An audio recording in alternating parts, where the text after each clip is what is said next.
साक्षी की सास को पैसे का काफी घमंड था। वो किसी को भी अपने आगे कुछ ना समझती, नौकरों को डांटती और सारा दिन बैठी टीवी देखा करती। साक्षी के भाई की शादी आने वाली थी, जिसके लिए वो शॉपिंग करने बाजार जाती है। वो बाजार जाने के लिए घर से निकलती है तो सामने उसकी सास बैठी होती है। अरे इतना बन ठन कर सवारी कहाँ जा रही है? कभी अपनी सास को भी पूछ लिया करो, जब देखा झोला उठाकर निकल पड़ती हो। टोक दिया ना। माँ जी, आपकी यही आदत मुझे सबसे ज्यादा खराब लगती है। बम्बई तो जाऊंगी नहीं, बाजार जा रही हूँ। पता है ना, मेरे भाई की शादी है। अरे बहू, तुम तो बुरा मान गई। जाओ जाओ, मैं तो बस बोल रही थी कि कभी मुझसे भी पूछ लिया करो साथ चलने के लिए। वैसे क्या लेने जा रही हो? साड़ी लेने जा रही हूँ। और क्या पूछूं? सारा दिन बैठे बैठे घुटने खराब कर लिए आपने।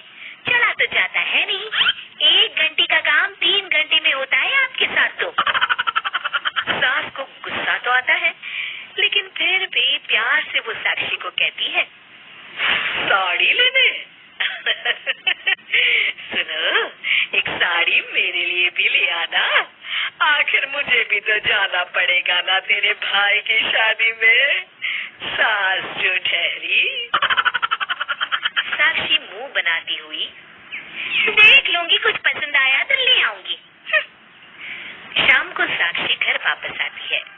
ये लीजिए आपकी साड़ी, बहुत ही मुश्किल से मिली है आपकी उम्र के हिसाब से।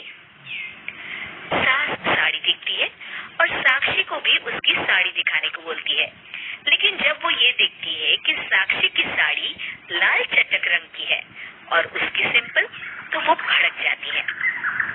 खुद के लिए तो बड़ी सुंदर साड़ी लाई और मेरे लिए ये? तू तो रहने ही दे साक्षी, मैं अपनी शॉपिंग खुद कर लूंगी। साक्षी की सास तुरंत बाजार जाती है और लाल रंग की चटक साड़ी ले आती है। अगले दिन शाम को साक्षी की सास लाल चटक रंग की साड़ी पहनकर तैयार हो जाती है और दोनों शादी में जाते हैं, जहाँ सभी साक्षी की सास का मजाक बनाते हैं। अरे वाह, सफेद बाल में लाल साड़ी बहुत जच रही है। साक्षी को ये सब सुनकर बेइज्जती महसूस होती है, लेकिन वो कुछ नहीं बोलती और सास के साथ घर आ जाती है। अगले दिन साक्षी का टेलर घर में उसके लिए घेर वाला पार्टी गाउन लेकर आता है, जिसमें ढेर सारे चमकीले सितारे लगे होते हैं और वो ऑफ शोल्डर होता है। साक्षी वो पहनकर किसी पार्टी के लिए निकल रही होती है, जिसे उसकी सास देख लेती है और अगले दिन वैसी ही ड्रेस वो भी ले आती है। साक्षी की सास वो ड्रेस पहन तो लेती है, लेकिन उसे पहनकर वो खड़ी ही नहीं हो पाती है और कमरे से ही साक्षी को आवाज देती है, साक्षी! अरे ओ साक्षी, कहाँ मर गई? जल्दी मेरे कमरे में आ। साक्षी सास की आवाज सुनकर घबरा जाती है। वो भागकर उनके कमरे में जाती है और सास की हालत देखकर हैरान रह जाती है। फिर जोर जोर से हंसती है।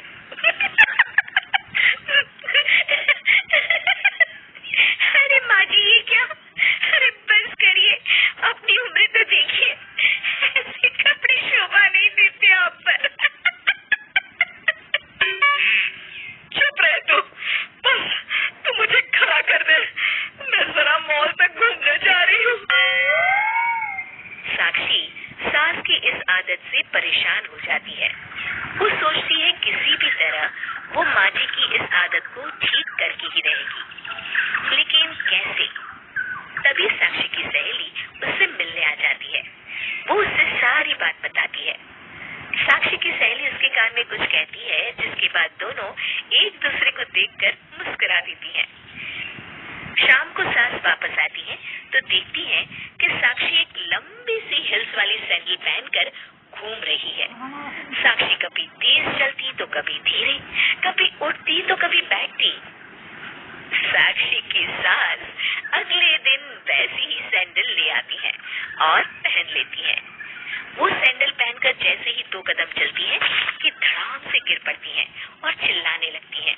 हाय रे, मर गई, बहुत दर्द हो रहा है, कोई तो आओ, मुझे बचाओ। साक्षी जमीन पर पड़ी सास को उठाती है और बिस्तर पर बिछा देती है।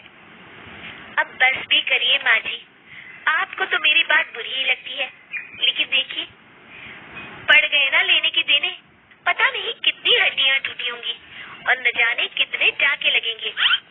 अरे नहीं नहीं, ऐसा ना बोल बहू, बहुत दर्द हो रहा है, तू तो बस डॉक्टर को बुला दे, मैं अब कभी तेरी नकल नहीं करूंगी।